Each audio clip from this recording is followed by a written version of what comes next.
أعوذ بالله من الشيطان الرجيم بسم الله الرحمن الرحيم الحمد لله رب العالمين السلام عليكم ورحمة وبركاته. Барлықтарыңызға Алланың игілігі мен сәлемі болсын.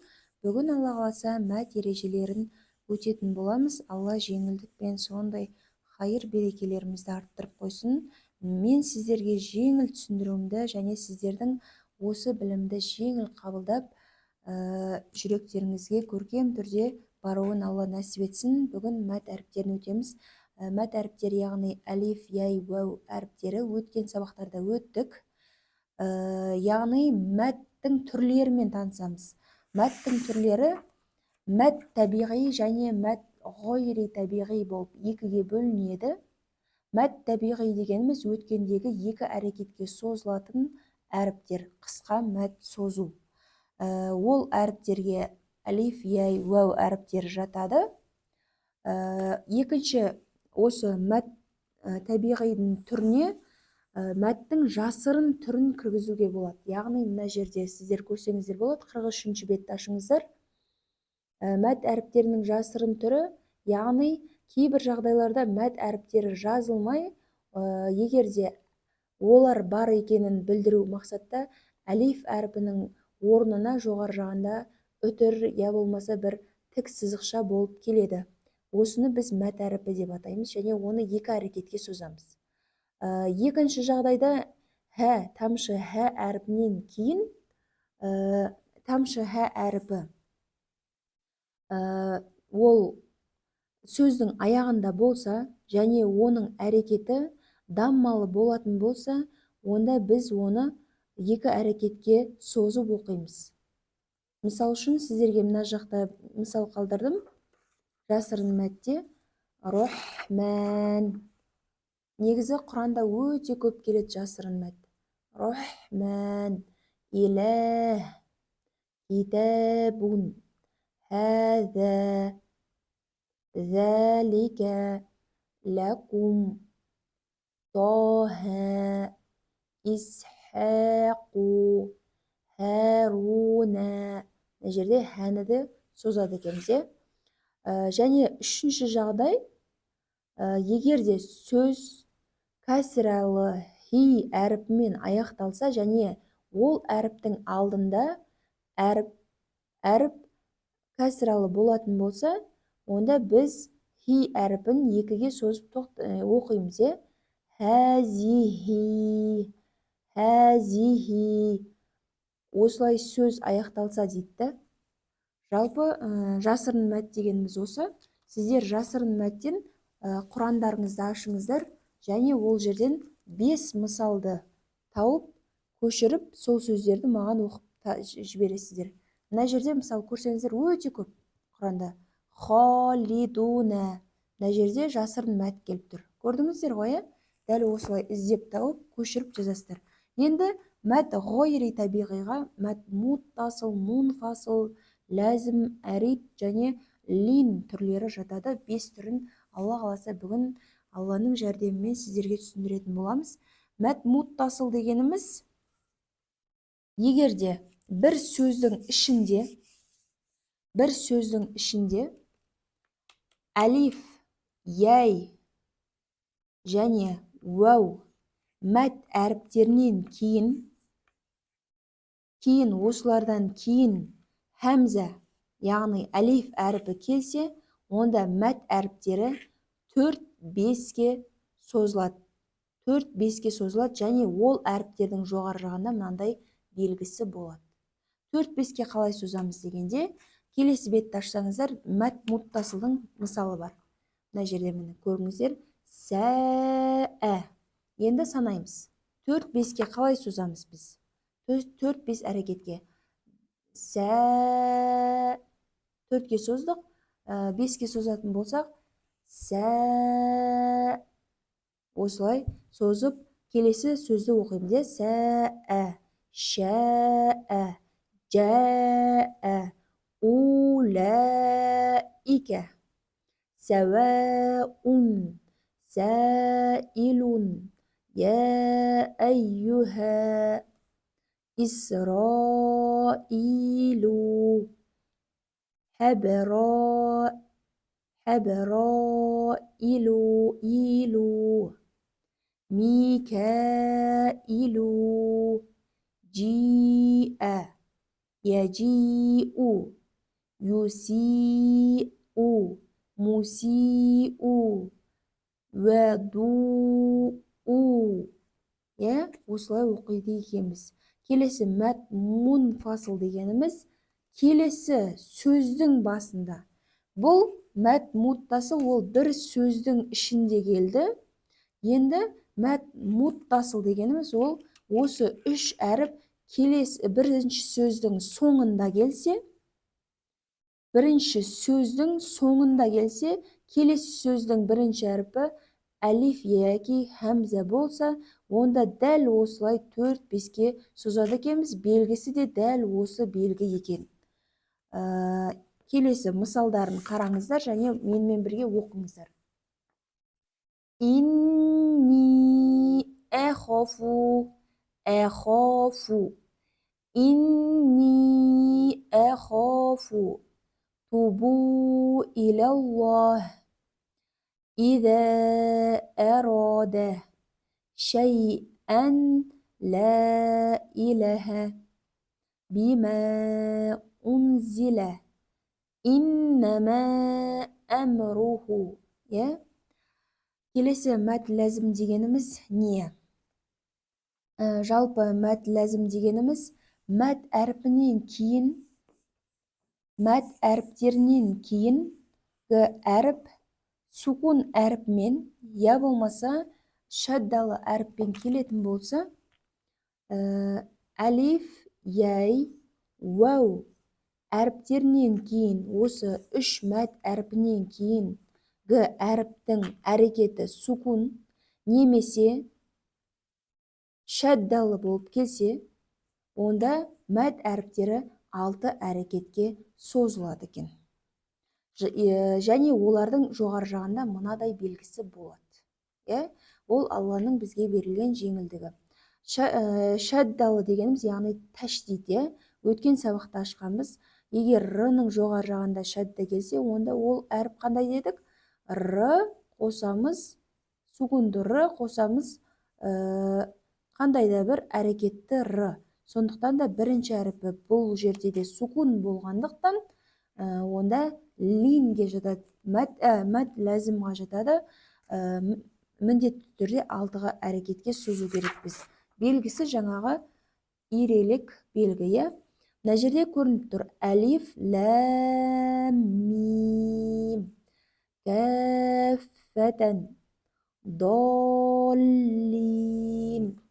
әл-хәққаху, ясин, тосин, мим, әлиф, ләм, мим, сод. Жалпы Құраннан қарап көрсеңіздер болады. Енді келесі біздің өтетін тақырып бұл мәт әрит. Мәт әрит дегеніміз сукун, бірінші мәт әритті түсінбес бұрын сіздер жазып алыңыздар. Сукунды әрит дегеніміз не? Сукунды әрит дегеніміз ол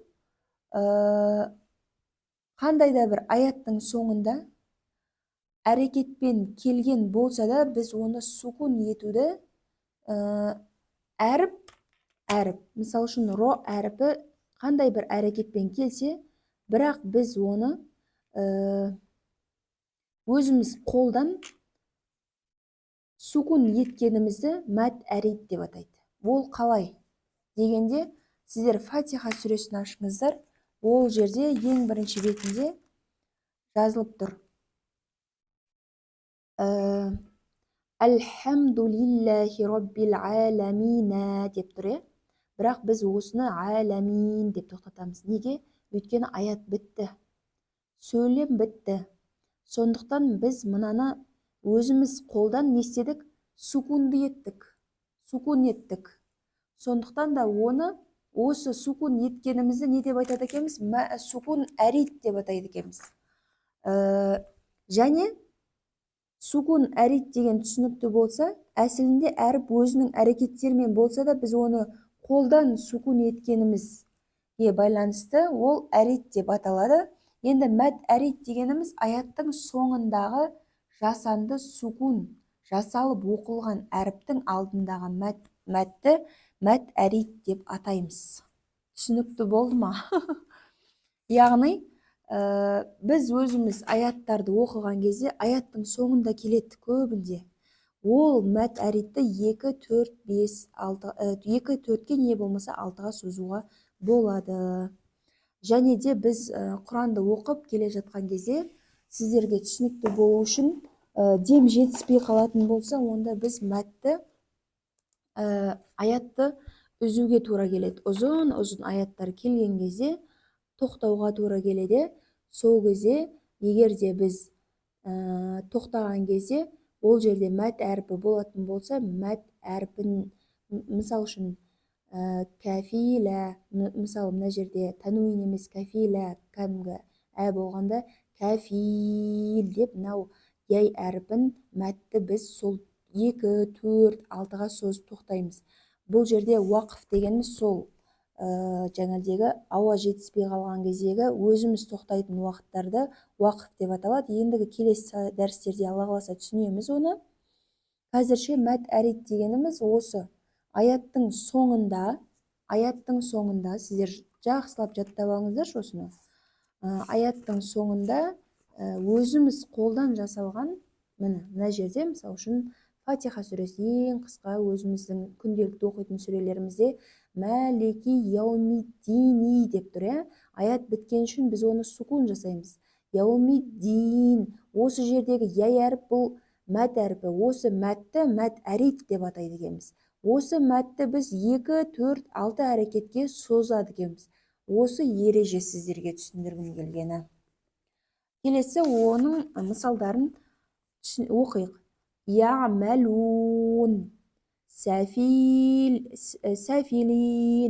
вәннәс, вәлмәржән деп сіздерге мен нүкте сукун белгісін қойып көрсетіп түсіндіргенмін. Және сіздерге 5 мысал Құраннан жаңадегі аяттың соңындағы сөздерді жазып, көшіріп, оқып маған жібересіздер. Енді мәтлин дегеніміз не? Мәтлин деген әлиф және әлиф дептің кешіріңіздер, уәу және яй әріптеріне қатысты.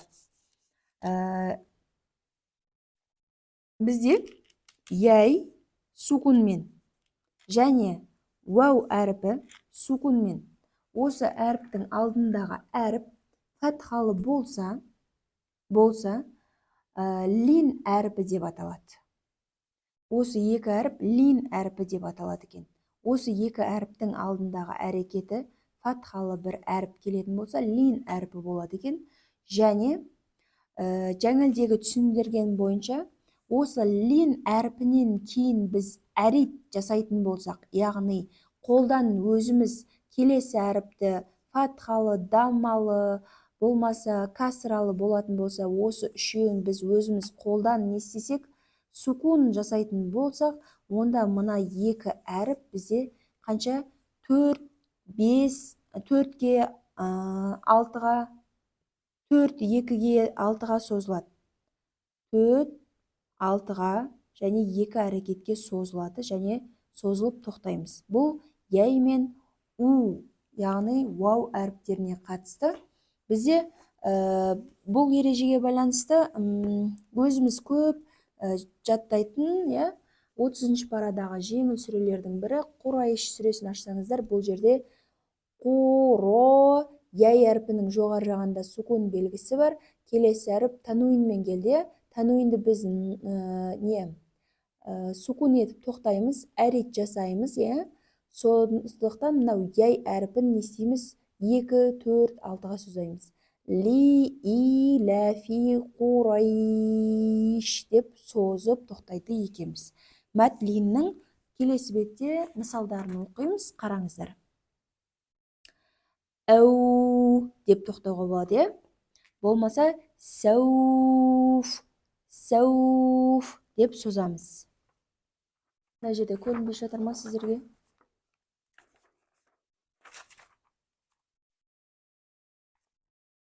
мін қараңыздар. Сауф, я. Бәйін, ләйс деп өзіміз сукундетеміз. Хойр, уәссойф деп осылай өзіміз сукунды етеміз. Енді құрметті, менің құрметті шәкірттерім, Алланың маған берген неғметтер сіздер ғой, сіздерді. Аллаға сансыз шүкір деймін, сансыз мақтаулар болсын Аллаға. Жалпы бұл ережелерді жаттау, түсіну оңай емес екенін білем. Өйткені өзіміз де кезінде бұл ережелерді бізге ұстаздарымыз түсіндірген кезде қатты қиналатынбыз, сондай жаңағыдай миымыз ашитынды. Сонымен мен ұстазыммен ақылдасып сұрағанымда бастапқы кезде бізге бұлай түсіндірілмеді және нан жік-жігімен айтылмады. Мен қазір сіздерге түсіндіру үшін де көп ізденіп, көп қарап, көп зерттеп отырып, мына кітапты да бостан-бос шығарған жоқпын жалпы. Өйткені ол жерде артық сөздер де көп та, түсінбей кетесің. Оның барлығын парақтап кітаптардан іздедім дегендей. Жалпы ұстазымның айтуы бойынша Нұр Мубарак университетінде 2-3 курс студенттерінің өзі мына ережелерді білмейді дейді. Сондықтан да сен оларға ең жеңіл жолын түсіндір. Ең жеңіл жолы мына белгіні көрген кезде, осы белгіні көрген кезде сіздер 4-ке 6-ға созсаңыздар ешбір қате емес. Мәт лин ба, мәт әрит ба, мәт муттасыл, мунфасыл ма, қайсысы болса да осы белгі Алланың сондай бізге берілген жеңілдігімен осы белгі барлық жерде Құранда келтіріледі және осыны көрген кезде біз 4-ке 6-ға созып оқи бересіздер. Келесі ереже. Әлиф, уау және яй әріптерін көрген кезде біз 2-ге созамыз. Ол бірінші мәт әріпінде, оны түсіндік. Бірінші деп жазыңыздар, мынаны екінші деп жазыңыздар. Үшінші, әріптің жоғар жағындағы үтір белгісі және хә әріпінің сөздің соңында уау және жаңадегі даммалы, я болмаса кәсіралы болып келген кезде 2-ге созып тоқтауды айтады екен. Болмаса әріптің жоғар жағында осындай үтір, мынадай тік сызықты 2-ге созып тоқтаймын деп жазып қойыңыздар. Бұл жасырын мәт. Ал мынау белгі, бұл жаңалдегі мәт муттасыл, мунфасыл, мәт ләзім, мәт әрит, мәт лин деген, мәт лин емес, мынау үшеуі осыған байланысты осы белгі тұрады, міндетті түрде осы белгі тұрады. Енді 4 деп жазыңыздар. 4 ол аяттың соңында. Біз Алла қаласа Құранды көп хатым етеміз сіздермен бірге, талқылаймыз, сол кезде Алла қаласа осы аяттардың барлығының соңында біз 4, 5, 6-ға созып тоқтаймыз және ол қате болмайды. Сондықтан да аяттың соңында деп жазып қойыңыздар. Болды. Осы 4 нәрсені жаттап алсаңыздар, сіздер Құранды қате оқымайсыздар. Бұл ең жеңіл жолы да. Алланың бізге берген сондай бір жеңілдігі. Біріншісі, мына белгіні көргенде 4, 6-ға созу, мына үшеуін ешқандай бір әрекетсіз көргенде 2-ге созып оқу, мынау үтірмен хә әріпінің жоғар жағында дамма және и болса, және алдыңғы әрекеті қандай дедік жаңалдегі? Фатхалы болса, жаңалдегідей созып оқу, ол 2-ге созу. Бұл көп келмейді, енді Алла қаласа Құранды көбірек оқығанда түсініп кетесіздер. Ең соңғы 4-шісі аяттың соңында деп жазып қойыңыздар. Соңында 4-ге 6-ға созуға болады деп. Болды. Осы бүгінгі ережеміз. Алла жеңілдік берсін. Құранға деген сондай ықылас махаббаттарыңызды арттырсын. Және ең соңғы тағы бір лайфхак айтарым. Әрбір ережелерді көрер кезде, әрбір ережелерді түсінер кезде Алладан көп сұраңыз. Алладан жәрдем сұраңыз. Өзім сифатын, жаңағы махраж түсіндіретін кезде қиын көрінетін да маған, түсінетін кезде, оқитын кезде көп сұрайтын: Аллахым, осы нені маған жеңілдетші деп ше. Сұрамаған кез бен сұраған кез салыстырсаңыздар жер мен көктей. Алла сондай бір жеңілдік береді. Алладан көп жәрдем сұраңыз. Құранға деген ықыласымды, махаббатымды арттыр. Өмірімнің соңына дейін осы кәләміңді оқып, өзіңмен былай жабысып тұруымды әркез нәсіп ет деп, Алла пайдалы білім берсін. Өзінен қорқатын жүрек, өзіне бойұсынатын нәпсі, өзінің құзырында қабыл болатын дұғалар мен амалдарды нәсіп етсін. Видео тым ұзақ болса кешірім сұраймын. Пайдалы білім болсын. Ассаламу алейкум ва рахматуллахи ва баракатух.